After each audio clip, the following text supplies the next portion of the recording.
Good day, everyone, and welcome back to the corner of Remnant. I'm your host, Larissa, Nerds of Buzz, and I'm joined by... Hey, I'm Emperial Dawn. I don't have much other title, so just Imperial Dawn will do. Fan artist. We'll break his legs. I'm Imperial Dawn, RWBY fan artists. Yeah. Hey guys, hey Vic, Corey, Pishin, how are you all today? And everyone who's come over from the Boopcast as well, of course. Welcome. Including myself. Including Dawn. So Dawn's just come back from the Boopcast. Yes. And yeah. My voice is very much gone. Hey Smash. Dawn is doing Guy. not okay. But surviving. I have a Yes. long day, but Yes. I'll live. Double duty. Yeah, double duty. So I did it for... Larissa did it chapter 2, right? Chapter 2, yeah. So that was actually, I was so tired afterwards, yeah. Yeah. Yeah. It was actually one of those things, because like, I woke up for the stream, and I'm actually a bit more awake now than I was. So, I should be good. I've got coffee. So. I have nothing but water. I've had no time to prepare. Like, I jumped off Skype, then back onto Skype for this one, so. I was kinda ready. I got a few things done last night, so, yeah.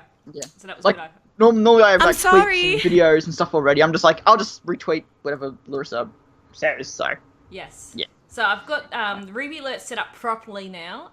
So I've got them for everything. So raves, hosts, bits, donations, follows, and host. Did I say that twice?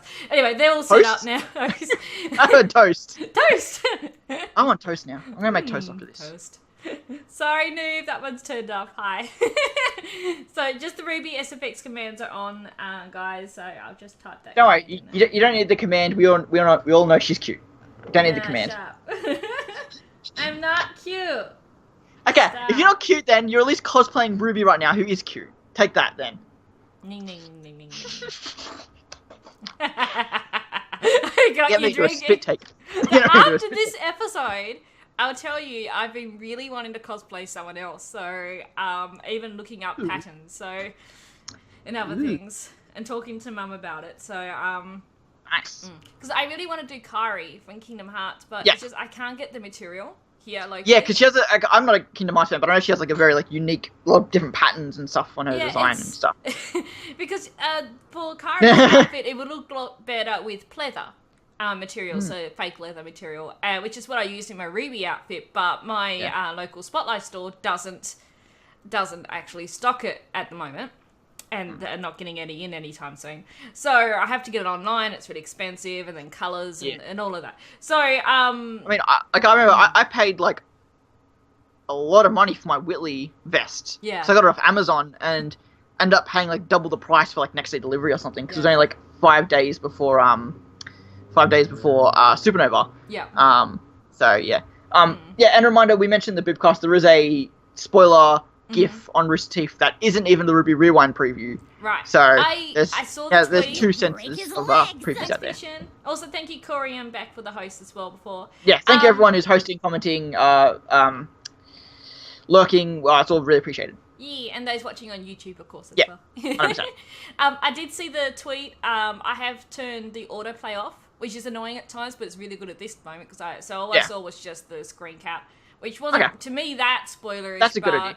Yeah, no, I didn't think it was either, but because like, you know, some people don't like spoilers in general, and it wasn't even the RWBY Rewind stuff, so I'm like, okay, I can understand where there's a bit of a... But I just scrolled past, I didn't look too much into it. Okay, fair enough. But yeah, we won't be discussing any sort of previews, we're only just discussing episode 5, which is, of course, still a first exclusive episode, so if you haven't seen it yet, make sure to come watch the VOD tomorrow, when the episode will be out, and then you can chat along with us in the comments, if you're interested. Yeah, and if you're watching on YouTube, of course, the episode will be out now, so you can watch it on the Rooster Teeth website for free without an account. Just hop onto the website, you'll be able to watch it, and reactions will be up as well.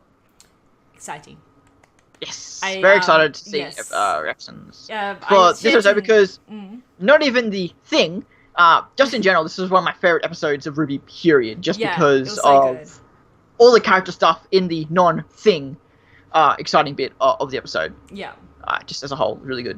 Yeah, really awesome. And like I shared a couple of screenshots of my reactions to the first part of the episode, and yeah you can see how happy and excited I was. So I wasn't as loud as probably some people, but just the expressions on my face, it's just you could tell. Oh, that's gonna be. I'm just imagining some people like some people like Jake Retake and Arnold and Dan and Kaito Dan. Just imagine the reactions they're gonna have. Oh, it's gonna be insane. Oh no, rape first person. Oh, also I kind of wish. Might be opening people to be bit might be opening up like people to be a bit like, oh hey, I'm gonna be follow you or something like that. I wish you could give like 1 month first gifts in a sense, because like I've considered giving people gift firsts, people who I know really like RWBY but don't have first membership and they can't. I've been considering giving people some gift things, but the least amount is 6 months. Yeah. Granted, that's only $20, but it's still just like I wish you could just give like a 1 month first gift. I don't know if you can. I don't think you can. It could be cool. It would be cool if you could do that for Christmas. Actually, give someone Rooster Teeth first membership. I know you can. I think you can do. You can get like gift cards, like gift things like that. I think you can. Oh, okay. That would be cool. I think you can. Yeah. I know you can gift them any time of the year, and they're like you can give like you just type someone's username and go click the 6 month option and pay them, and it gives them that for that time. And I think there is some sort of Christmas gift thing where you can like get a card from the store. They'll send you a card and give the card to your friend, and they can just go sign up. I think you can do that. Yeah, but they might only be out during Christmas time, so you might not see it. I'm not sure. There's something like that. I just saw I just saw your tweet just then. There's some images of Kairi with her Keyblade, and they are amazing. I'm going to save those for when I still want to do a cosplay of hers. It's just material and but yes. Someone mentioned. I think it was Beck who mentioned doing a Neo one, and it's like that's awesome, but you'd need to have contacts to do that one well, I feel like. I have contacts, but not those particular coloured contacts. Okay, well, that's still easier, because I wanted to do Whitley, and the amount of shit I'd have to go through in order to even get contacts in the first place was like, I'm not going to go through all that. So they're not worth it. I've got some contacts at Armageddon, so I have, I was going to look into getting some more. Yeah. But, yes. Do you have, like prescription stuff to do all that stuff? No. Because apparently you do. Oh, I know I was told that I wasn't allowed to buy them unless I had an eye check. I had taught lessons through a lot of it's through Medicaid, to be fair. Oh, okay. But I guess still have to go through a process before at least the optometrist would sell you coloured ones. Contacts. You can probably buy them online, and then you're not liable if you hurt yourself. Yeah, so But to buy them from an officially licensed place like an optometrist, you do need to have But that makes sense. Like a signed document saying you were allowed to use how to use eye contacts. Kind of thing. Because if something bad would happen, you can go back to the optometrist, say you sold me, bad Whereas if you just buy them online, or like from an expo, I think it's you're liable at that point. So that's interesting though. I didn't think about that. I could just buy them and say fuck it. Yes, people stay tuned, because I may be doing that. So, I know I want to do a Nomad cosplay. Yes, I want to do Scout still. That's something we've discussed for like RTX or something. Yeah. I definitely want to do Scout. I have no idea what I'm going to do with the hair though. I don't know if there's another RWBY character lineup I want to do, really. Like, I've done Whitley and Oscar, and those are the two I really want to do. Yeah. I guess Mercury and Neptune will probably be the next one. But I don't have the figure for those two. I know that sounds dumb. But I'm a bit short and stocky, and both of those two are more taller and skinny. So, I know that's obviously, that's all point of cosplay, you can do it anyway, but I personally am just a stickler for that kind of thing. Like, I didn't mind doing Oscar because he's short. I didn't mind doing Whitley because he's short. But I wouldn't do Neptune or Mercury unless I got into better shape myself. There's a lot of the male characters are really tall, except for Oscar. Oscar, Whitley, and Whitley. All the rest of them are quite tall now. Most of them are really tall. We've got a lot of really short. Ren's pretty short, to be fair. Yeah. Ren's pretty short, but I have a friend who would do Ren. I couldn't do Ren because I know him, because he would do Ren. So I don't want to take that from him. So now what I was going to mention as well. Lindsay confirmed on a Let's Play recently. Recently, Let's Play of Soul Calibur 6. Yes, that RWBY is 17. I believe it's still on first. It might be on YouTube by now, but I think it's first. Which makes sense, because we know RWBY's birthday is in fall, and Volume 3 was in fall, in autumn. Yeah. It's so weird calling it fall. Anyway, it was in fall. And so if she's 17 now, that means at least a year has passed, which is what we would have thought. So they're in winter now. I would say she's 17, pretty close to 18. Yeah. Well, I say she... Because she would have turned 17 at the end of Volume 3. Yes. Assumingly. 16, because she was 15. So she would have turned 16 in Volume 3. Oh, that's right. Yeah. I always think she's 16 for some reason. No, she is. No, she would have been. She's probably just 17. Yeah, I say she's just turned 17 because we're in winter now. Damn. So we have been 2 years in the show. Damn. Fuck. Jeez. Yeah. So there you go. For some reason I always think she's 16. I always think she's 16. I'm dumb. At least it gives us a bit of a timeline as well, so that's good. Yes, it has been roughly how much time's passed. So at least a year's passed since the fall of Beacon, so... Yes. Yeah, a year's passed since the fall of Beacon. Yeah, which is interesting. Yeah. But back on track. So spoilers. We already said spoilers, so disappear. So the start of this episode, we caught up with Cinder first, okay, and Miss Malachite, and we knew Miss Malachite was going to sort of exploit Cinder coming to her for help, and she definitely did. And there was someone else who's been looking for Cinder, and that was, of course, Neo. So we kind of got spoiled for it in the intro when we saw Roman's hat in the intro with Cinder there, who we didn't... Well, we assumed it was Cinder, but at the time, now we know it was Cinder. So it was kind of foreshadowed from the intro, but it was not. It was nicely juxtaposed by the fact that it was Cinder who was in that outfit, because we obviously assumed that we mostly assumed at that point that it was Neo. Yeah. In the robes, and then Tortured Cats come by, and we could piece together that it was Cinder in the intro still with the grim arm, and even then Neo's umbrella was in the intro as well if you had paused right enough. But I think they did a good job of finding it, and when she did show up this episode, it wasn't like a huge reveal, like it was a slow reveal. Yeah. Because it wasn't that obvious. It was like, it's coming, here it is. Let's just savor this moment. I can't wait to see the comment sections of videos of people who don't recognize the boots immediately. And just see how people are like, oh my god, how can I recognize who this is? Is that Neo? And then I saw the you were one of them. Neo! Oh no, you were one of them. No. I thought I knew it was her, but I was just questioning the fact, is it really her? It was just, I was so excited to see her, and I knew she was coming, but it was just oh yes, it is. It was her, but it was also an illusion of her. Yes. So she was using her semblance basically the whole time to hide her appearance of her clothes being really torn. Yeah, that's something that I didn't interpret until, I guess, just before, that it was she was actually in her illusion state the whole time, which means her illusion state can now take, a hit as well. Her illusion state isn't just completely shatterable. It can take a hit. As far as we know, these semblances, we still don't know a lot about them, but we assume she would have to use some sort of concentration to keep it up. Yep. So the fact that she was able to fight Cinder, and Cinder's not an easy person to fight, even though she wasn't using her maiden powers in the first part, but she was able to fight, and take some hits, and keep her semblance up without it even flickering. And although her illusions are typically still, we have seen that when that her illusions, that when she's wearing something, tend to be a bit more solid. Yeah. When her outfit changes, that's obviously. Because when she changes her own outfits with illusion, it's typically a lot more mobile, it's a bit more stronger. But when it's a whole image or scene, it's a still image.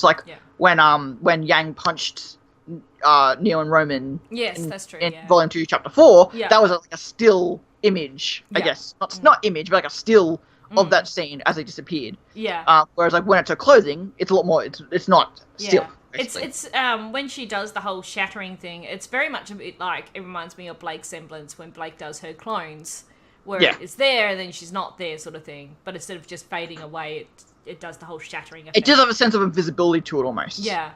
Very subtly. Yeah.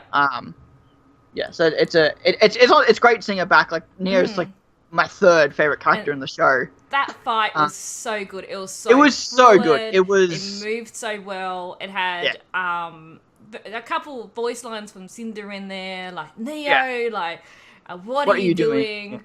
And how Neo used the little ashtrays. I think they were the ashtrays. Little bowls and pots. Kicked them up with her umbrella and smacked them to us. So that was good. Corey had mentioned on the Bibcast that in certain scenes she actually does use her blade.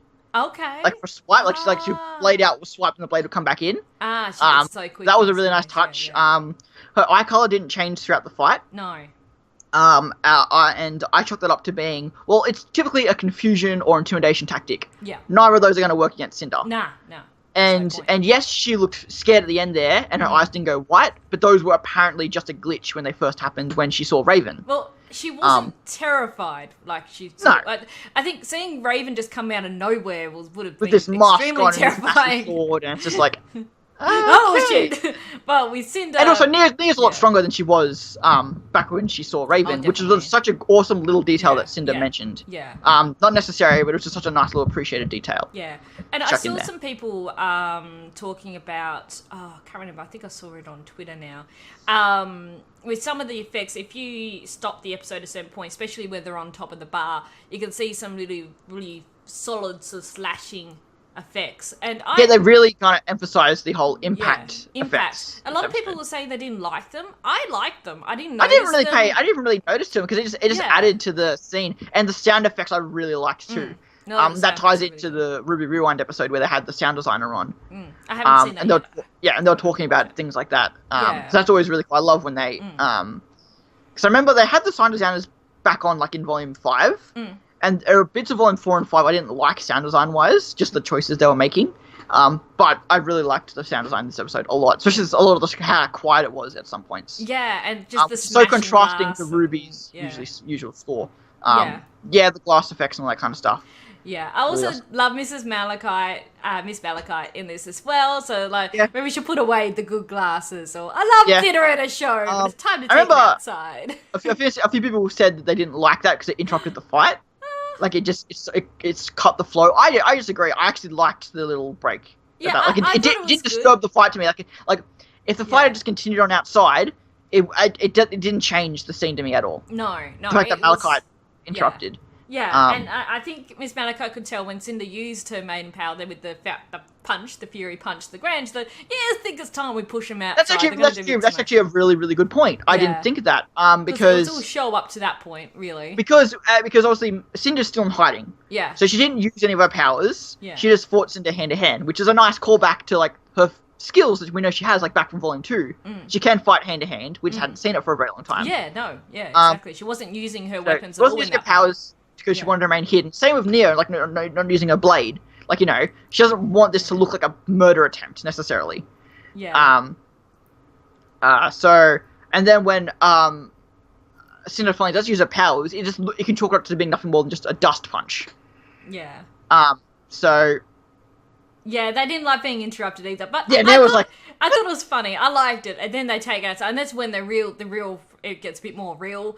Neo drops her semblance, and you can see how her clothes look, and of course her wearing Roman's hat, and that was what's just I want to cosplay this so badly with the ripped shoulder, the holes in the leggings, and the coattails, and the hat, because when you do cosplay, a lot of the time it's all like perfect. You try and get as perfect as possible. The key's in the details. And for something all like the that, details, but you don't think much about wear and tear unless it's a particular character where you want to do some wear and tear. I know with my RWBY one, I didn't do much wear and tear. I want to rip her cloak, but I'm really worried about doing that because reasons. No.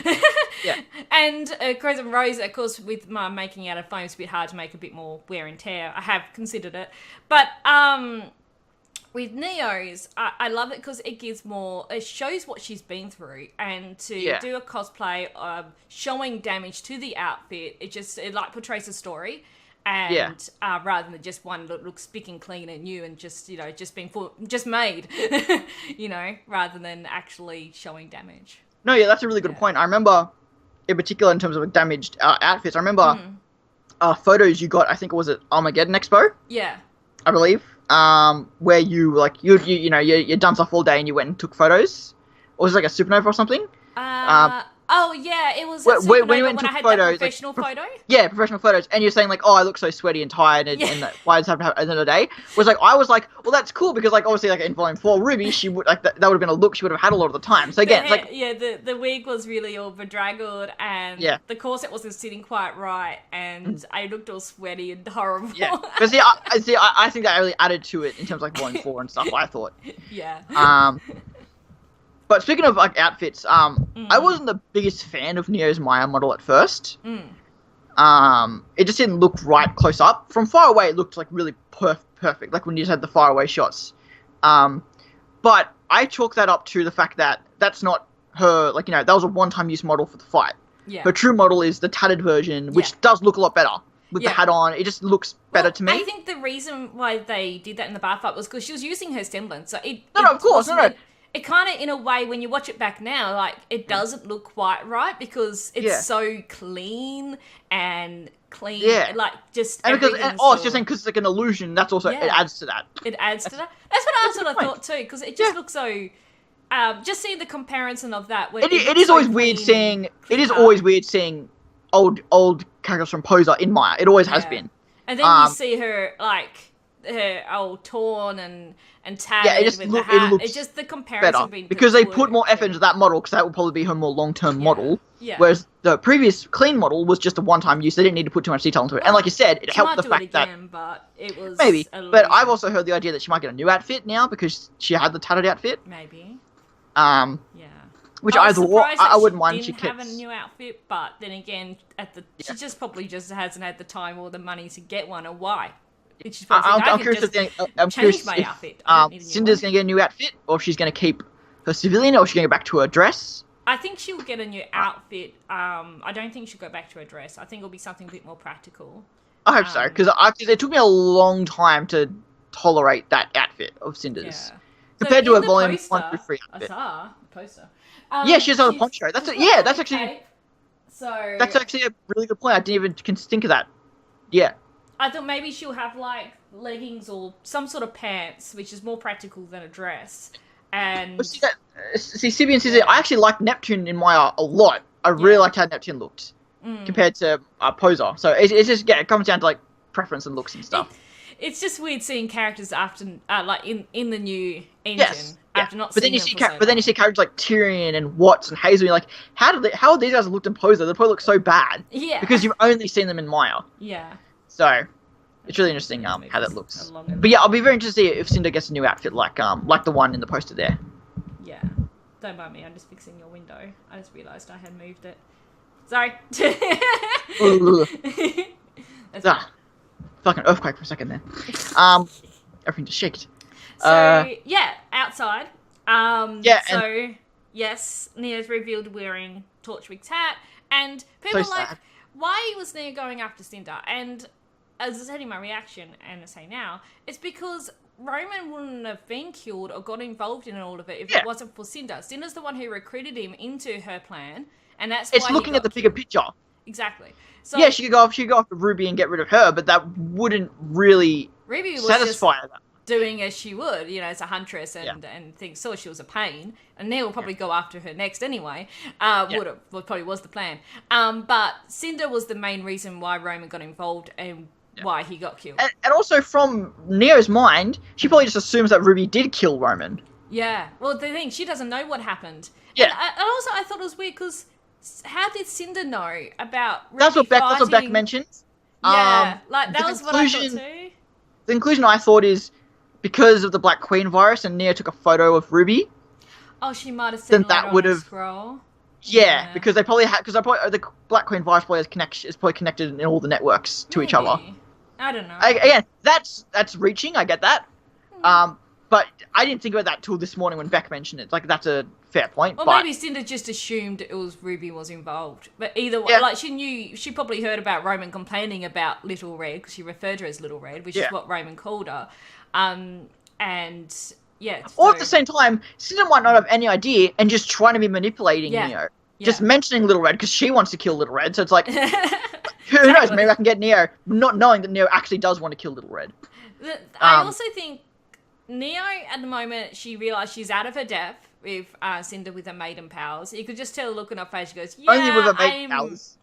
Without them, Neo easily had that one. She was happy to attack her until that point. It was when Cinder said enough, and she did the whole wind gust thing and rose up in the air all majestically. That's when Neo realised, this is probably a little bit beyond what I can do. So she might just be playing the long game and actually end up fighting. I say she'll definitely betray Cinder and definitely turn on Cinder.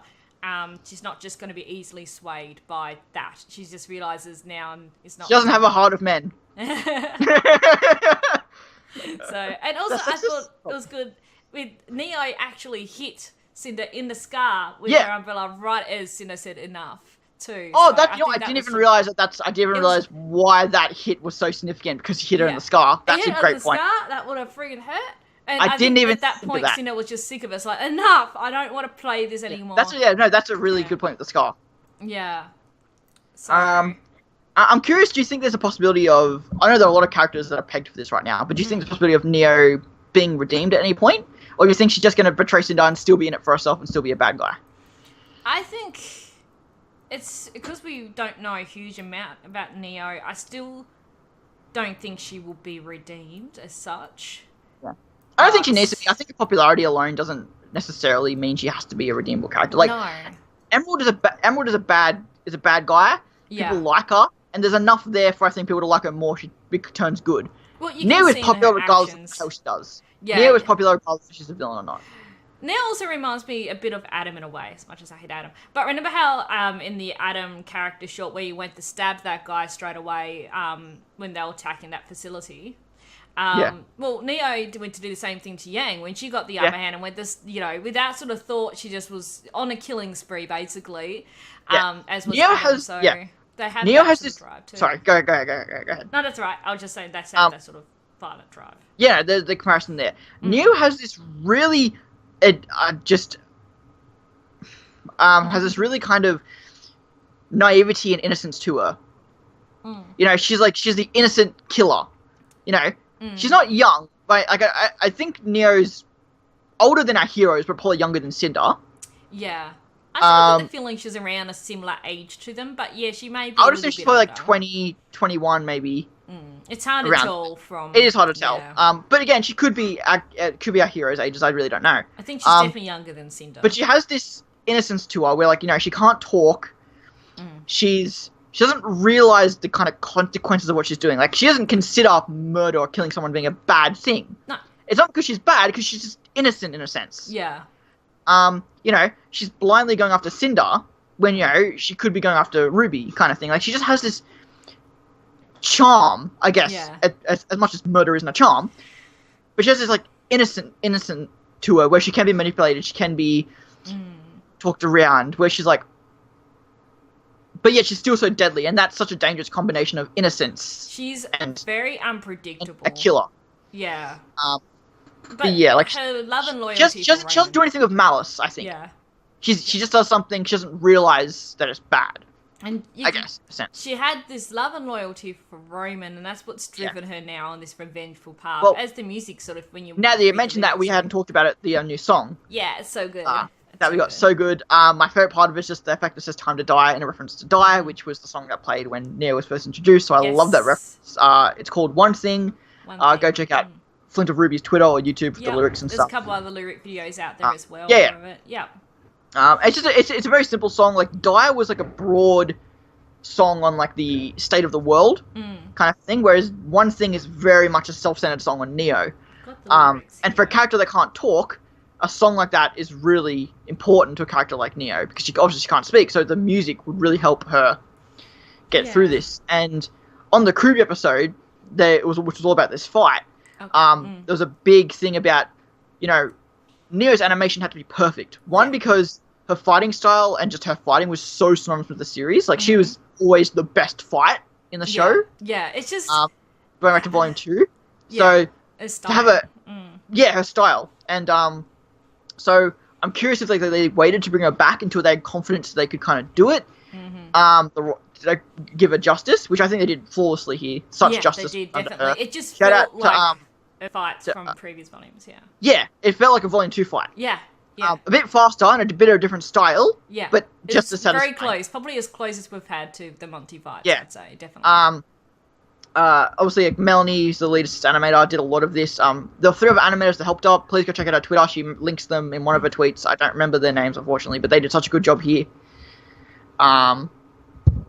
And again, like, her expressions, her movements have to be so much more emphasized because she can't speak. Yeah. And I like that we got the confirmation that she actually can't speak. She's not a choice. She can't speak. And I like how they did that too, because Cinder's like, let's just talk, and Neo gestures towards her mouth.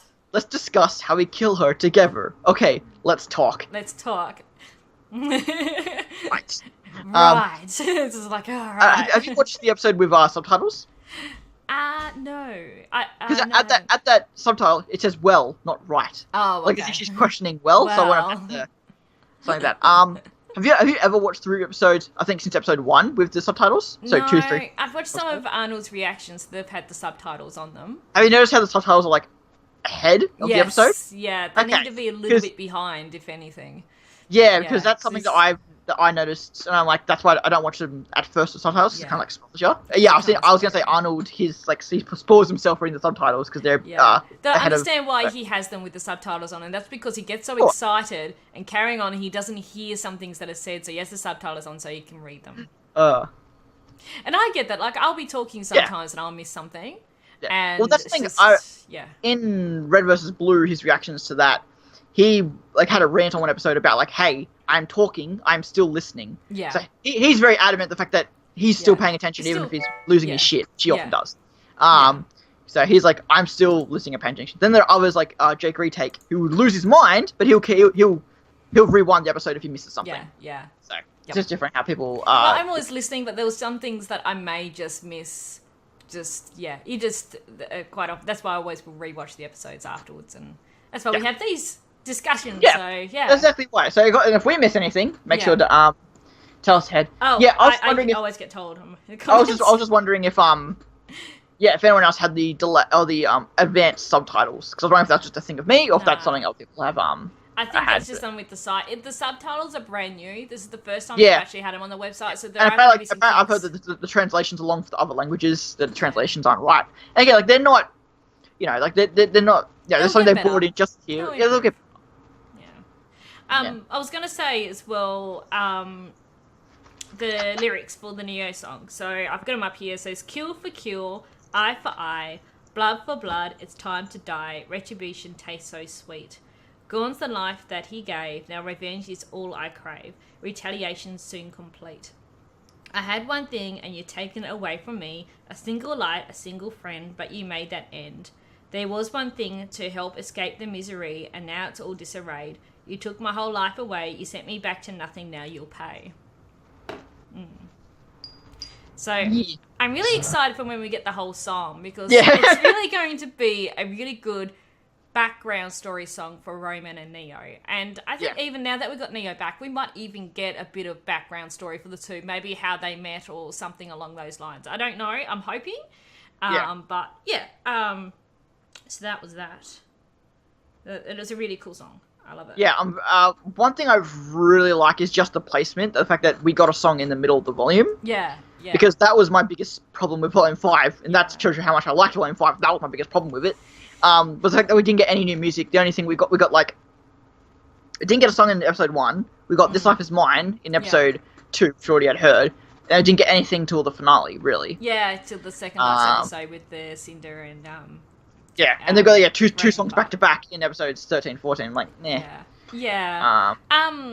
So it's good as we got more in the middle here. It's because in Volume 5 we had some fight scenes, but there wasn't a huge we had the Belladonna fight. That was really the main one, and there wasn't a song in that. It had a lot of Ilya's theme throughout it, but it wasn't. They didn't have a song there. Like, I've heard some people say they should have had Smile during that scene, and no, they shouldn't have. It was there, but it was the score. Yeah, but people say they should have actual lyrics, and I just don't think that would have worked more. I've heard some people say they want to see a Bumblebee fight to Bumblebee. I'm like, shut up. How's that gonna work? Stop. Just stop. Unless they meant the score, but I don't think they meant the score. Oh god.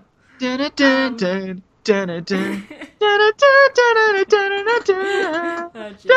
love that song so much. It always cheers me up. Whenever I'm feeling down, I'll play that song. Fandom's ruined that for me. It was my favourite song to begin with, to be fair. That and Boop. I love listening to those two I do songs. love Boop. Yeah, they just make me feel happy. We'll never tolerate acoustic Boop, ever, because it's a waste of a soundtrack on an episode. I wasn't really happy with how that turned out, but... Yeah, because Beck told me that Alex told her that it was just the original recordings with a different background. It wasn't even a redone. Like I liked Acoustic Gold. Acoustic Gold is amazing. Like I don't like the song Gold. It just like it's just there. But I love the acoustic version. The acoustic version is so good. It just fits the song so much better. I love acoustic version so much. Why do we not have an acoustic when it falls yet? I know. Anywho, moving along. So I think that's really all we're gonna say with the Neo Cinder fight. That we both loved it, and it looks like they're going to be working together for RWBY. And as far as I know, they're behind as well. They're about a couple weeks behind the group. So so they may make an appearance. I say they're definitely going to make an appearance with the gang close to the end of the series. I'm really worried how that's going to go because they're both very good fighters and they're big threats, and RWBY has made so many enemies unintentionally. The poor little girl has just, everyone wants to kill her and she doesn't even realise. One of the things I had thought is that maybe we can get, although coincidental, I don't know if I mentioned this on stream last week or not, that we could get the girls, like maybe the end of the Brunswick arc. Yeah. And we get Tyrion and Cinder and Neo both kind of fighting all at once. Possibly. And then we get I think I did talk about this last week, because that's like a very Zuko alone. Yeah. But I think I did talk about that last week. Coincidental, yes, but I think that'd be cool, because then we get Cinder and Tyrion fighting, and then we get Neo and like RWBY and stuff. Neo versus like the team kind of thing. That's going to be intense. We'll see if Crow is dead at that point. Hopefully not. I've seen a lot of people talking about that. Moving on to the second half of the episode. So RWBY and the gang arrived at Brunswick Farms. I love the little. Sorry, I love the little detail of RWBY saying that, like, you know, the house is for abandoned or unfinished, but this place looks fine. So we know it's recent. It's only recently died. Yeah, the place. So it's. I like that transition, and just showing off the snow again and the wintry landscape. Was so good, and RWBY talking over there saying, how this place feels different. I guess it's very similar to, I've forgotten the name of it. Oniyuri in Volume 4? Yeah. Where the place, it looked abandoned again. Like, it was unfinished. It was unfinished, so that was a bit different. But even this place is completely fine. Like, it looks like people have been here in like weeks. Like, people have been here recently. Yeah, it still looks kind of lived in, but not. It's empty, but it looks like people were just there. So, and well, they're still there. and poor Weiss who just so cold, cold. So I guess that kind of goes away the theory of Aura protecting against weather, at least extreme weather conditions. I still think it connects prevents against minor weather. Might not even matter, but also like some people just feel the cold more than others. I'm That's definitely very one true. of those people. And I like how people always think like, oh my god, why is Weiss the one cold? Because she lived in a heated mansion her whole life. Yeah, absolutely. She's still, you know, just because she's like using ice doesn't mean she's like immune to the cold. Hey, I live in one of the coldest states in Australia, and I feel the cold. So yeah, so it doesn't like even if you live somewhere which gets cold, you can still feel the cold. Yeah. Yeah, like I have a friend who's British, and he comes here and he just doesn't give a crap about the cold at all. Heat, a little bit of heat kills him. Yeah, he won't be able to handle the summer. No measure of cold affects him at all. I just wanted to mention this comment I got on my Weiss post from earlier this week. Someone mentioned, between being disowned, kidnapped, planned to ransom, Raven probably would have killed her when she found out Weiss was worthless, finding out Winter wasn't in Mistral anymore, nearly being killed by Cinder, finding out she has to go back to Atlas, and now being scared to death. Weiss can't catch a break. No, poor Weiss. She's not having a good run, that's for sure. Yeah. And now she's cold. Yeah, Vision mentioned, the entry was tense. It was. The music was really good. This whole section was just so tense, and it's the first time RWBY's really captured, horror really well. Yeah, like, they barged into the house. I love Maria's like, shut the door, somebody go in here. And they were saying, how, 1 second. How, Oscar. Oh, yes. Comes in with, little,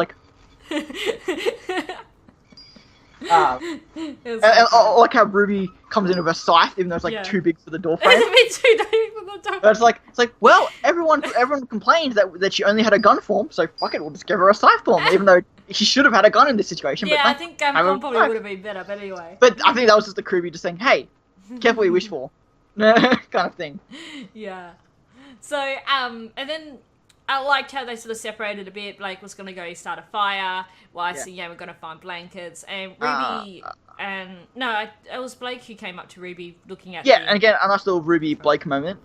It was which I mentioned that I liked the fact that it wasn't a big deal. No. It was just like, they just talked. Yeah, whereas, like, a lot of the fandom's like, oh, the person they've interacted one-on-one in an actual, like, non-fight or anything like that. And I'm like, yeah, awesome. But you also got to remember, I'm glad they didn't make a big deal of it, because obviously, off-screen, they obviously would have had so many interactions. Talked off-screen. We just haven't seen it on-screen as much.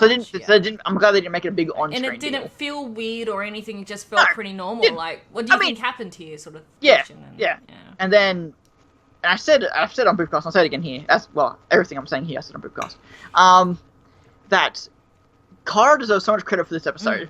She did so, like, again, Kara's not a professional voice actress. She does have bad episodes, she does. Yeah. But this one was so good at voice acting. Some lines kind of sometimes feel off with her, but most of the time, though, I think that I didn't even, until RWBY said Weiss, I didn't know who the hell screamed. No. And I loved that. I was like, I love that I didn't know who it was. So I was like, and I always forget that Yang was in that scene as well. Yeah. Because she was down on the ground as well. But in that moment, I was just looking at Weiss, saying, Weiss, you okay? Weiss, you okay? Holy fuck, it's a dead body.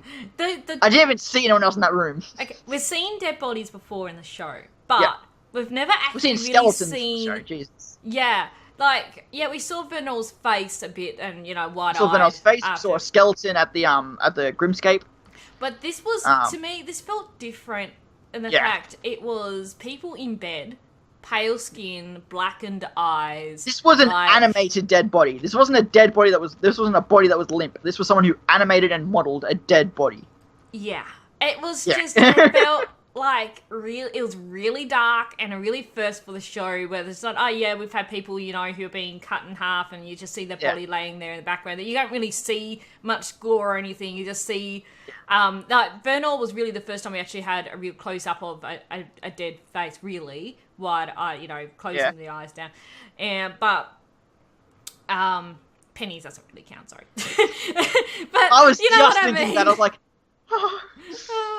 Penny's was different for different reasons. But and then the other one was since then was with the Adam Short and the guy getting cut and the eyes went white and you saw all the blood, but even then you didn't really get a close up of the dead body. No. So seeing these bodies in bed, like just normal people, not attacked in a fight or anything, just normal people gone to bed and not woken up. And froze to death in their sleep, I imagine. Yeah, cold, dead bodies. So that was, and of course their reactions were pretty adequate for that. Like, Weiss was absolutely traumatized. And Yang was just more, she was shocked, but I believe, like, Yang's been through a lot of things and just her personality, I think she would handle it better. Crow was like, Crow walked in looking a bit like wider faced. RWBY looked quite shocked. Yeah. I don't remember what Blake looked like. No. I assume her ears were up and her eyes were wide open. Blake's eyes were really on point this episode. Like, just her wider eyes were getting at some point. Like, and it was same with in episode 4 as well. All the emotions in the face are like just, they're really good. Actually, I was watching the creepy episode for episode 4, and they were talking, like, with Emerald, how, like, even though she didn't say much in that scene with Salem coming towards her, but you could tell she was terrified with the heavy breathing, the wide, shaky, temmering eyes, and then that moment when Salem sort of hinted at Cinder being alive, and she goes from looking down to suddenly looking surprised and up, and it's just, even though she didn't say anything in that little bit, it was animated really well. You could see what she was feeling. So you see, she didn't need to say anything because you could see it. And I felt that a lot in this episode as well, with a lot of the emotions on their faces. And Weiss was traumatized. Like, she screamed, but then you see her at the fire in the next scene, and Blake puts the blanket over her shoulder. That was such a nice, really sweet. Again, the really nice touch. Again, having Blake interact with more characters one-on-one. Really nice. Blake is sort of becoming very, like, she just wants to care and look after She's becoming the supporting role, which I predicted Weiss would be this volume. But it's that Blake's become that role now. Yeah, because she feels bad that she left them, and she's trying to make up for lost time. Yeah, we'll get into that. We'll get into that too. Bit.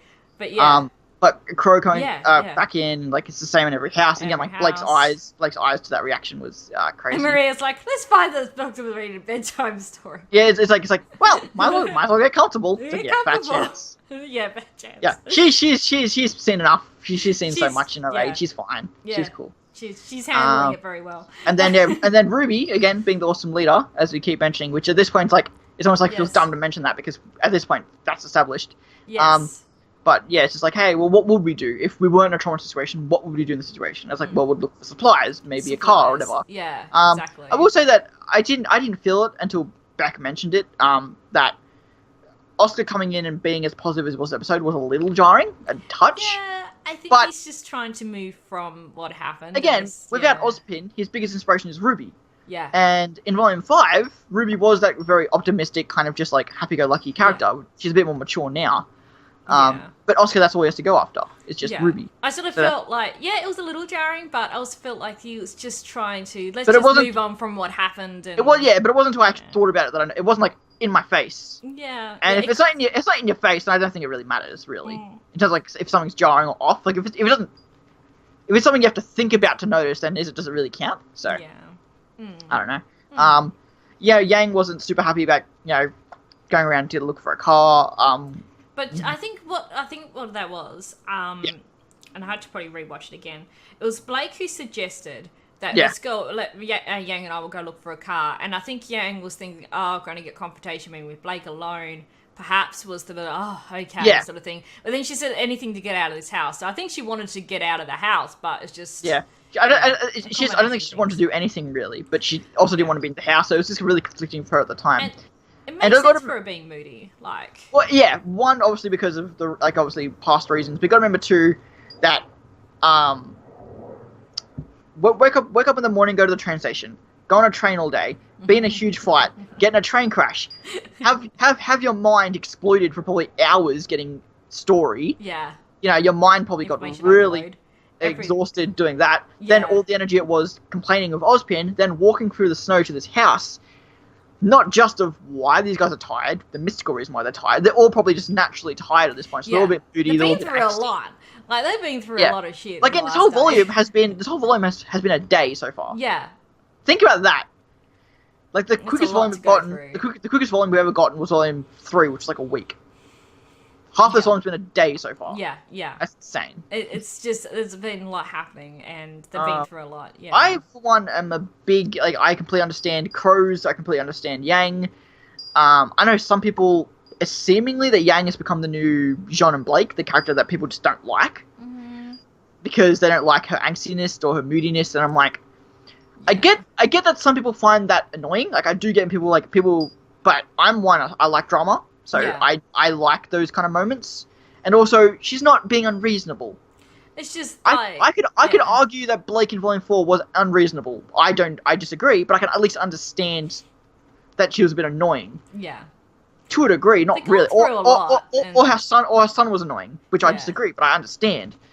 I don't agree at all with Blake being Yang being unreasonable. They're just been through a lot, and it just makes sense. It's her and her personality to me. It just makes sense for her being moody. It makes sense, and also in the next scene, she does be really open, even amongst all. She discusses something. Exactly. But we see them. So they all leave from the house to go off to do their separate things. RWBY closes the door. Wife's adorable in the hallway with her blankets. The blanket's so adorable. Your fan art of that was amazing. I was gonna message you directly. I wasn't gonna mention it, but since you did, it was so amazing. Everyone has to go check it out. It actually is done really. Actually, most of my art this season has done really well. But the digital art, I love your drawings, but just the digital art just looks. It's. Yeah, a lot of people really. I did a poll. A lot of people really like the digital stuff. It doesn't fit. It's a bit more work, obviously, and it's I don't enjoy it as much, but I do like the results. But it feels like, because obviously I draw a lot from screenshots and I redraw a lot of the show. Just like you would, just like a portraiture would, just like a landscaper would, just like a photographer would. That's how I always justify it, because I know some people don't like screen redrawing. But think of photography, think of a portraiture, think of landscaping. It's all the exact same thing. You redraw what you see. I'm trying to post this in the chat and it's not working. It's the other way around, right? But yeah, when it comes to digital stuff, it seems a little less genuine than drawing it. because drawing it is my own. Just I'm actually drawing it. Whereas sketching, I'm using obviously like layers and stuff, so I have direct references of what to copy from and stuff. Whereas drawing's a bit more like original, I guess, of my own head, but still, thank you though. I'm glad people are enjoying it. But we get to again, like Ruby saying, "Hey, food makes me feel better." So nice little moment there between those two, and Oscar having to deal with the grandma. I love that. The youngest one there, had to be left to deal with grandma.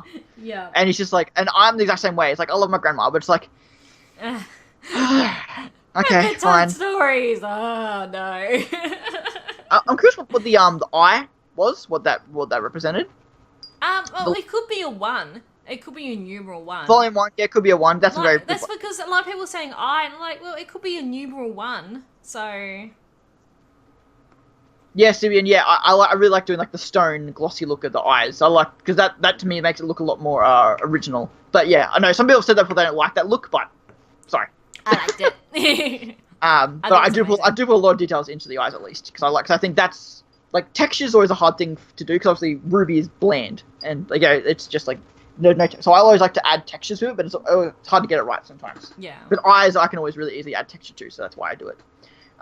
Also, like adding Weiss's crown and tiara, adding like the little snowflake points underneath the line. Yeah. If you look at it, I do that in my drawings out too. I give the tiara like little, like her glyph, like imagine like her tiara is a glyph with the crown on top. Yeah. So I like seeing like bits of the glyph underneath the tiara. Back to the show. Yes. Which one we want to talk about first? We see Blake and Yang go to the barn. Yeah, and Yang has her coattails, because she's like obviously preparing for a bike stuff or just being warmer. So I like that little detail. So we'll discuss like Nora's bow and Yang's coattails last. Yeah. So it's nice that we get those she had again. them on, which was good. And I like the interaction between the two of them there. It felt almost normal, but like you could tell there's a little bit of tension between the two, which was really good. And then of course with Yang hallucinating and seeing Adam there and being open to Blake, that's what she saw. She was just seeing things, and she has flashbacks from that night. And you can see her hand trembling still. So this is the first time Blake's actually seen her with her PTSD. Yeah. And details I liked about this scene. Blake's still learning about the tractor. Was funny. I'm not sure if that's referencing anything, but I just like the little. That's not street legal. I thought that was funny. Just because, to lighten the mood, I think. Well, I also think too, because like obviously a tractor would be here, but that wouldn't help in the situation. So it's kind of like acknowledging, because that's the thing where RWBY has done things in the past where, oh, here's an answer, they don't acknowledge it, and they go for another answer. Whereas here's like, let's just acknowledge this answer, then go find the actual one. I think that would be better towing the trailer than the bike, in my opinion. But that's what Beck said too. Like, oh, it's ridiculous for the bike to tow that. And I'm like, is it though? I don't think it would be, but yes. So is that ridiculous? Okay. Yeah. I guess bikes have a lot of power as such, but not pulling power. Not really pulling power. Like they can tow a trailer, but not like that one is going to be really heavy. But remember, this is a very heavy duty bike, like we'd established in chapter 2, and this is a dust bike. This isn't a regular world bike. Yes, but then it's going to have all these people on it. Yeah. And in the snow. So yeah, I don't know. I think the tractor will be better towing it. But yeah, we'll find out how that goes. But yeah, one detail I really liked that in Blake's vision, she sees Adam in her Volume 5 outfit, because that's what she saw most recently. Yang has only seen Adam since Volume 3 and saw him in his Volume 3 outfit. That was a very nice touch that I didn't even realize till Beck noticed in the stream before. Yeah, and I was like, that's a really, really good touch. And I think because it was a flashback from that night, so it was. Him pulling out the sword like he did when she was about to go and attack him. So it was from the nightmare as well. Yeah. So it was more like she was having flashbacks from that time, not of him currently, while Blake's more having flashbacks of him currently. So yeah, and I like that again. Despite Yang's moodiness and angstiness, she'll still bring up Adam. Yeah, and it's clear, and that was like, at first I was like, oh wow, she's just bringing it up, and it's clear, like, obviously she connected the dots together from the news report in Volume 4. She realizes who Adam is. She realizes Adam is the same one as Blake's. Yes. And although Yang didn't see Adam at Haven, she still understands that he's run off, he's gone away. And that, and Blake's like, he's strong, but he can't go back to the White Fang right now, and like he's probably still out there. Yeah. Well, she said, like, there'll be consequences when returning to White Fang. Yes, there was, but though he killed everyone, and they don't know that. But yeah, and like, it was going really well until Blake, of course, said the wrong term, saying that she'll protect Yang. And what I like about that is that it was almost out of character for Blake to say that. I think that's something that Yang feels like, hey, you're not being yourself. I think it's more... It is a pride thing. I think the reason why Blake said it was that she feels complete responsibility for what happened with Yang. Sure. And she wants to stop that from happening again. She wants to protect her. And what she probably should have said was something on the lines that we'll fight him together, rather than saying that she'll protect her. And of course, Yang was saying it's a weakness thing, but she also feels like she doesn't want to be protected. No, she doesn't, and that's what I mean. I think it's almost equally.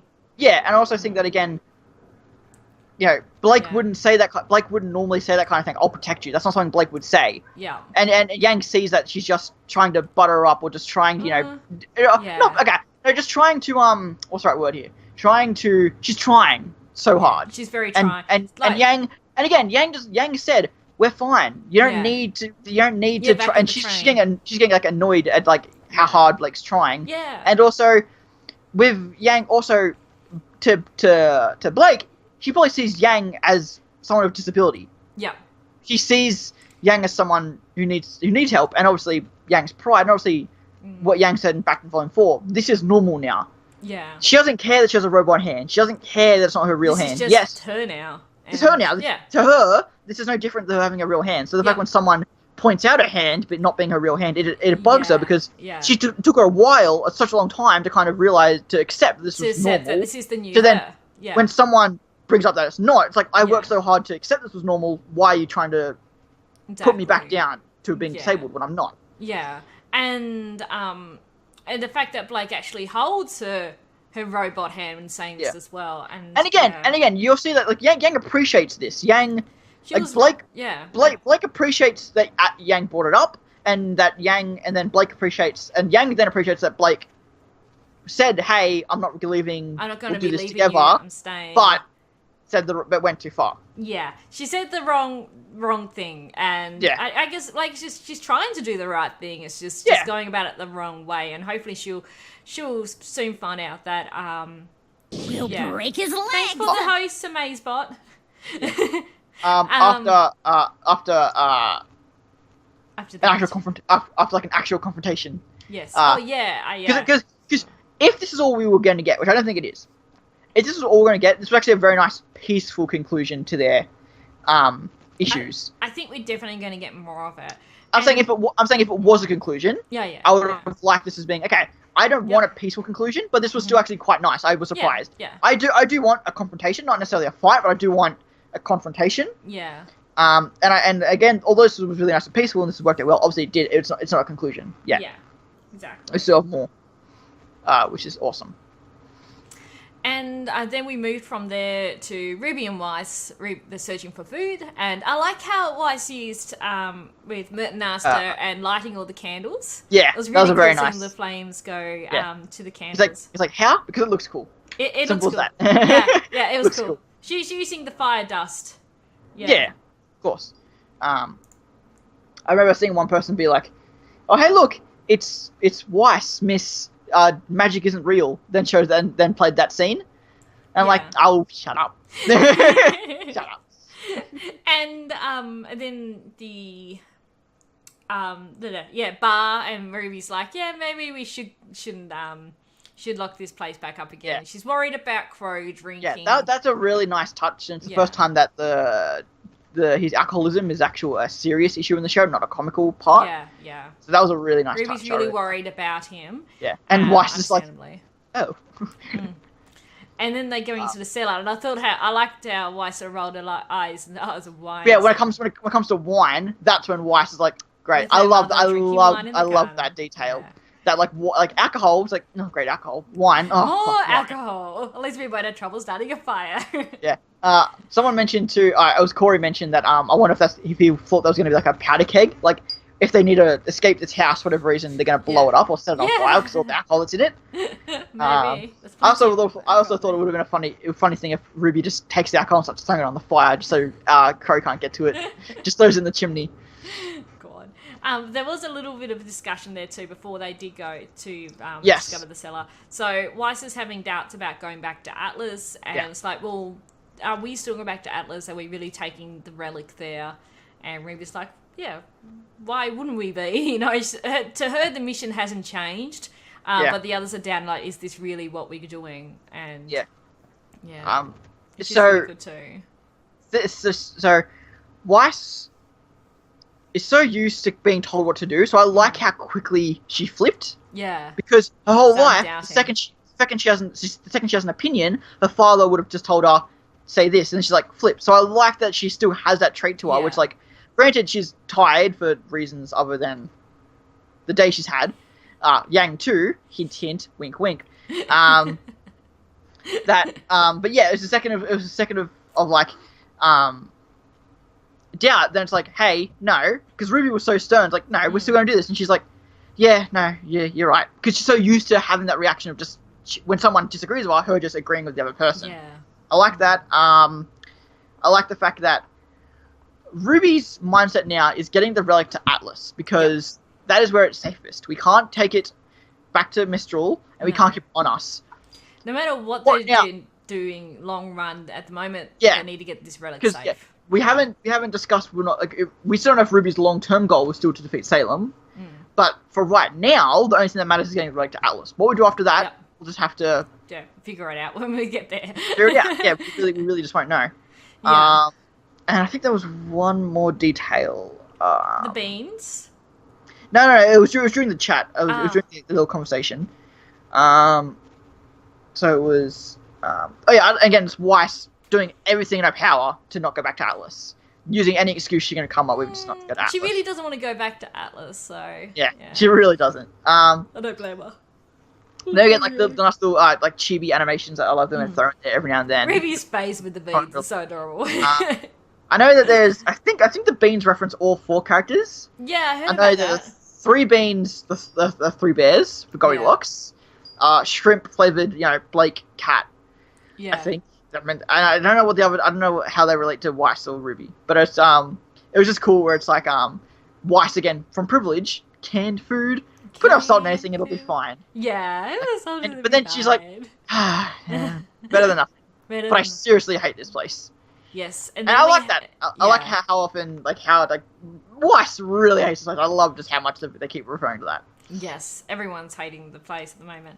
Particularly Weiss, yeah. Yeah, and then we had the cellar door. Now, I actually missed this. I don't know how I missed it in my first 2 watches of the episode. It wasn't until I was watching it with Mum and I realised, shit, it actually opened and closed. Like, how did I miss that? So I had to put a note in my reaction.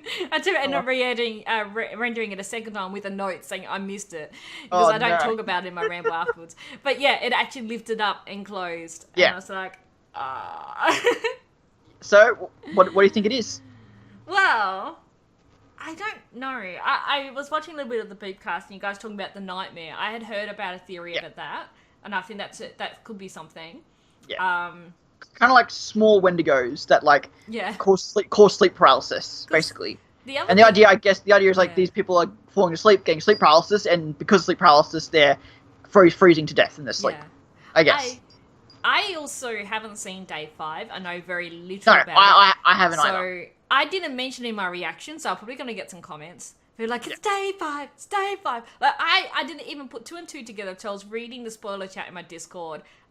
Oh, that makes sense. It's about falling asleep and not waking up. Okay, I get that. And Yang mentioned she was tired. Weiss mentioned she was tired. But of course, like we said, they've had a long day. It could just be confirmation of that, not necessarily. In your reaction, did you make note of them being tired when they said it, or not really? Because I didn't really think anything much of it. I just thought, they've had a long day.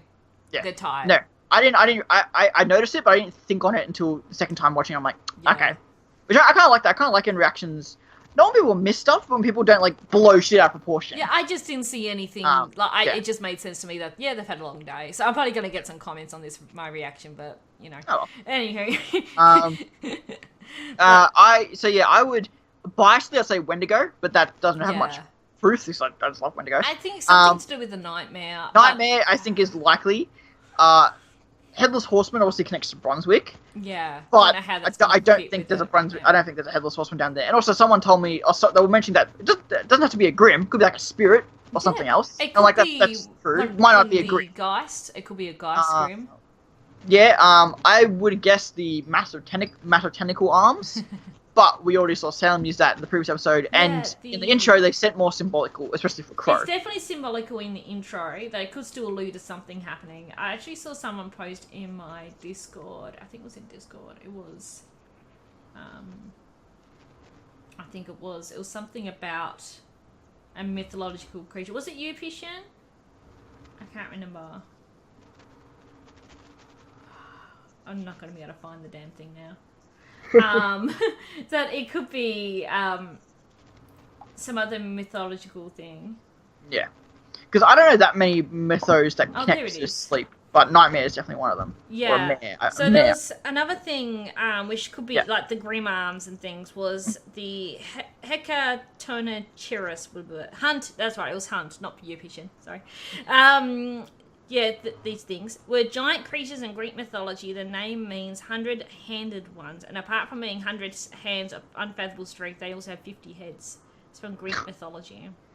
Okay, well that connects to all the eyes that we saw in the intro as well. Then so it could we had the Grim Arms with Salem, but that But I wonder how that ties into sleep. Then that's all. No, I think could be both. We could saw be lots of eyes, so it could be it could be a lot of tiny little Grims, not necessarily one.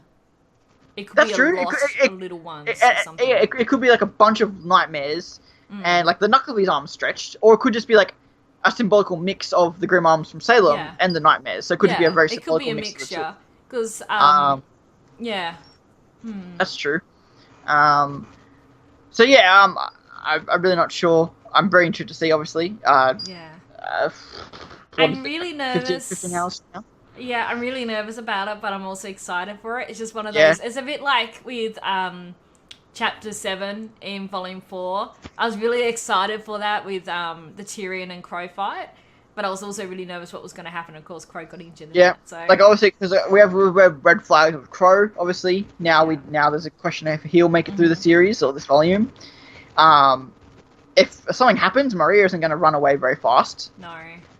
Although I still believe that Maria might have connections to the Big Bad Wolf, or that might be her thing, possibly. or is it Silver-Eyed or Big Bad, or both to some degree. We'll see how that works out. Story. And we're nearing mid-season now. Something usually happens in Chapter 7, or usually it's Chapter 6 when there's 12 episodes, but because 14 episodes. Yeah.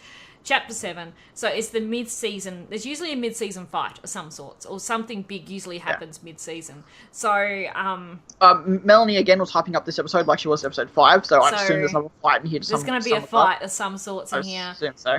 It wouldn't surprise me if the Brunswick fight, whatever it is, goes over the 2 episodes in a way. So it'll end on a cliffhanger, then go into Chapter 7. I think at the latest we'll be done with Brunswick by Chapter 7. Yeah, I think we're going to get the majority of it in this episode, but then it's probably going to like cliffhanger and then going to Chapter 7. But don't know. But we're definitely going to get something good this episode. This volume seems to be going like, so episode 1 was just the intro episode. Yeah. Episode 2, 3, 4, 5 was Ozpin's past. Yeah. 2, 3, 4, sorry. 2, 3, 4, yeah. 5, 6, 7, Brunswick arc. 8, 9, 10, something else. Going towards Atlas, I suppose, and then final would be Argus, I'd probably say. So I don't think we'll get to Atlas, or at least we'll get to Atlas, but I don't think we'll have much in Atlas this volume. But I think we'll get to Argus. They'll get to Argus at least. Yeah. So I think like 8, 9, 10 might be villain stuff. Like might get like the villains chasing down the team. Well, that's it. We've got Neo and Cinder on the way. Tyrion maybe. I still want to see Raven Tyre. The people are telling me that's not going to happen. Period. But I don't know. People seem to be pretty certain that that's not going to happen. And, like I don't see why that's not going to happen. But at the moment, it doesn't seem like it would. But it doesn't like it'd fit. I understand that. But people say like, oh, Raven just went to Tyre because she had no one else to go to, and they're not actually going to have a talk. And I'm like, if we get something summer related in this, which is still a possibility, then that I can see how I would tie in with it. I've always said that I think because of all the Ozpin stuff here, I'm happy to push Silver Eyes or Stark stuff back another volume because of Ozpin stuff, I think was enough. Yeah. But I understand the fandom is not going to agree with that. Yeah. So, I think we're still going to be getting some revelations later on down the volume. But yeah. I think we get Silver Voice. I still think we get Stark stuff though. Yeah. But I assume we'll get Stark stuff before Crow dies. So I really don't know. Or maybe he dies and that's what sparks the Stark stuff. I don't know. I don't know. I don't want to talk about Crow dying. I like Crow too much. Oh goodness. You mentioned cliffhangers. How do you think this volume's been so far with its endings? I don't think it's been too bad with the cliffhangers. Yeah, there's been I wouldn't even call any of them cliffhangers. No, the more just teasers. Yeah, definitely teasers. I think even this the last two with how it's sort of like first it was that really sudden ominous clang with the end of chapter 4. Yeah. And then again with chapter 5 was also that ominous clang with this time with the cellar door. Yeah. So they've been really ominous, not quite cliffhangers, but definitely leaving you on a bit what's going to happen next sort of feeling. Like Maria shows up episode 1. That's not a cliffhanger. If we didn't know who showed up, then there'd be a cliffhanger. It will just episode 2 ends with if they didn't mention Salem's name, then there'd be a cliffhanger. Yeah. The fact they mentioned Salem's name doesn't make it a cliffhanger. That was a tease. Volume 3 ended nicely. It just had an end. Nicely with Oscar. Volume 4 had a tease, and Volume 5 kind of had a cliffhanger. That's the closest one. Ominous, yeah. Yeah. It's like if you're gonna call cliffhanger, then I would say Volume 5 was the most cliffhanger-ish. I wouldn't. Yeah. They've just been very ominous. They've left you feeling, oh god, what's gonna happen, sort of thing. So yeah. No, they've been okay so far. Yeah, I agree. I wouldn't be surprised if Chapter 6 does end on a cliffhanger. Yeah. I think, and then we finish off Brunswick in Chapter 7, because it's volume going very, very, very fast with stories, and I like it. Being paced very well. And besides with Chapter 3, they've always sort of been covering 2 sort of stories in each episode. Yeah. So, I'm not sure what we will maybe get with this one, unless this one just focuses solely on team. It might just focus on that. Do you think we'll get Juniper stuff at all this volume? I think nearing the end. I don't think we'll see them until we get closer to Argus. So you don't think we'll see them until we meet back up with them? I don't think we'll see them until we meet back up. Unless something happens with them, but I don't really see anything happening with them until... Unless, like, Adam was really on the train, or... Well, yeah, unless he takes the train to Argus. At the same time, all of our villains know to go to Argus and Atlas. They don't know that the train crashed. They don't know that they're at Brunswick. All the villains could actually go and find Juniper, and not actually see him. I wouldn't laugh at that. That's scary. Yeah, that is very scary. Like we could literally see all the villains meet up to attack Juniper, thinking they're looking for Ruby. Yeah. So that's actually concerning. But I think, at least for me, an update. I just don't know if we'll get it, but we may. It just depends. Yeah. I don't think we'll get it this chapter, maybe chapter 7 or 8, but... I'll say 8, maybe. Probably 8. Depending what happens, we really don't know how this is going to go at Brunswick. Yeah. Like, unless we the episode started with Juniper stuff, and then we follow back up. Like, I don't think we're going to cut in the middle of the Brunswick stuff. Yeah. Like the teaser at the end, and then go to something else, I think makes sense. Yeah. But that would be about it. Yeah, it would only be a few minutes long. I'm going to refresh Reddit and see if the episode information is have they announced episode 6 title and thumbnail yet?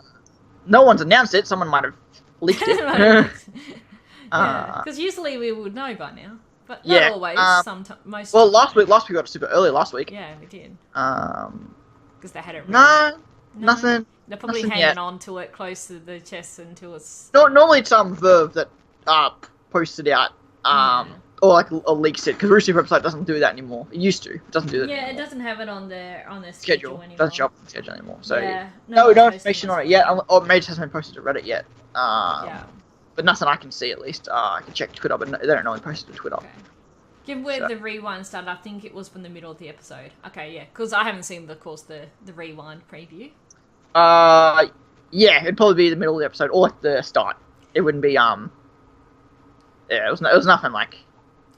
Usually the previews from like I of course see them after the fact, after seeing the episode, but they're usually are not anything really spoilerish. They're just they're not. Usually a scene either right at the start episode or a little talking scene or something. Yeah, nothing just some nice character stuff or something like that. What was it for chapter 5? Because I haven't seen the. It was Weiss in the cold before they go into the house. So that's what it was. So I didn't show. It was just before they. It was just before they kicked in the door. Yeah. Okay, thanks, Vision. Yeah. So okay, that makes sense. That's cool. Yeah, so it was like just think everyone. I think I saw that preview later on Twitter or Facebook. Actually. Yeah, it was just Weiss just talking about Cole, and then just before they kicked down the door. Yeah. Okay. Cool. So yeah. Yeah. Episode 4 was. I'm trying to think what the preview. Wasn't it with the gang just after they? Wasn't it the scene with RWBY asking them if they had a plan, or was it something else? I don't think I saw the preview. For I don't even remember because I can't remember what was. No, it was it was Hazel. Just about Hazel before he said he took responsibilities. It was Salem. It was Salem going. It was Salem going. Boy. Boy. 3 was the start of the episode up until Salem showed magic and then it cut off. Yeah. Episode 2 was.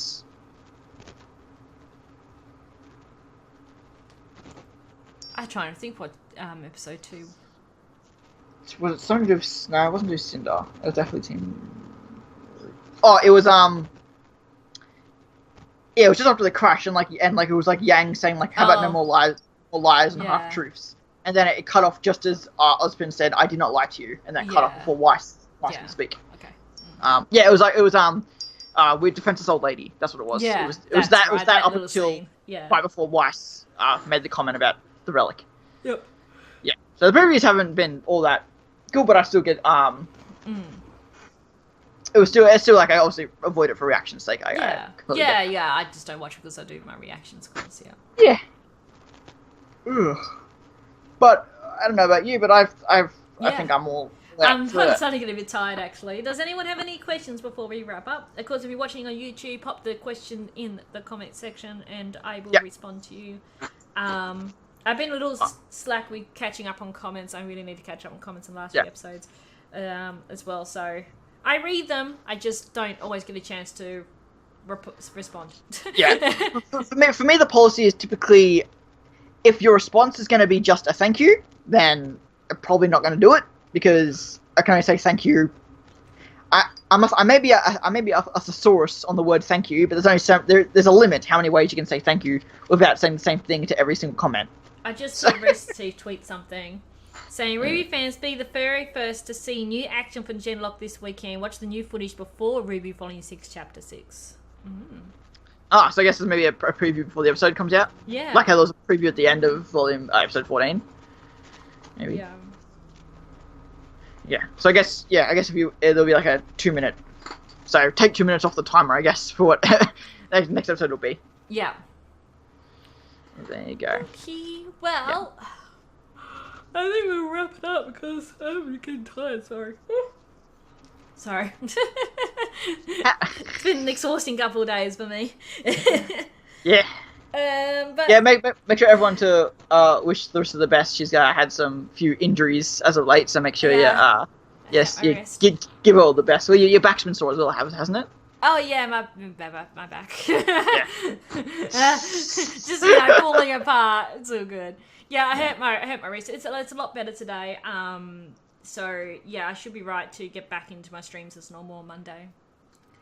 I'm not going to be doing a gaming stream today. Well, it was a bit tricky anyway because I got my work Christmas dinner tonight, which is normally when I would do my Saturday evening stream anyway. So I wasn't going to be able to stream tonight anywho. So, but yes, no, streams will resume as normal on Monday.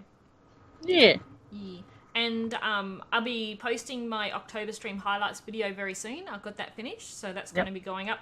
My subs can already watch it, so got that up for them, and then it'll be posted early next week. And I posted artwork just as the stream started. I saw it flash up on my screen, so you can check Twitter for that. And there'll be another one from episode 6 that'll come out on the Monday morning just after. So the morning just after the episode release, the day after the episode releases. Yeah. You gotta give me at least 24 hours to do a drawing.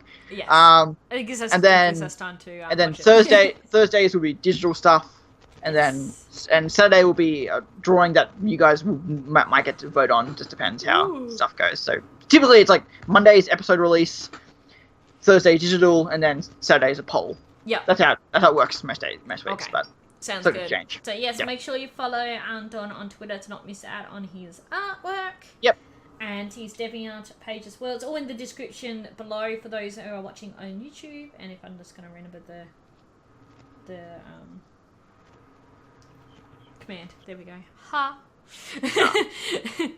So, yeah, we'll wrap it up there. All praise the Great One and Waifu. And Pocket Neo. There Yeah. we go. Oh, praise They also released the new series of blind figures, didn't they? Yes. It has like Raven, Crow, and like Oscar in it. Yep, I saw those. I've also got 3. Oh, White's has fallen over. 3 of the new outfit vinyl figures. Yeah. As well. Speaking of vinyl, they also just released a Weiss record vinyl. Yes, I just posted that in my RWBY Discord. one. Yeah, I saw it. Rude. Are we all Twitch good on the stream? The Twitch machine got unplugged. Try again in a month. Oh, yeah. That silly error message. Yeah, that happens occasionally. You just got to refresh. But we'll wrap it up there, guys. Thank you all so much for watching. For you watching on YouTube as well. Thank you. And we'll see you guys all in the next one. Enjoy Chapter 6. We'll see you on the other side. So, everyone, bye.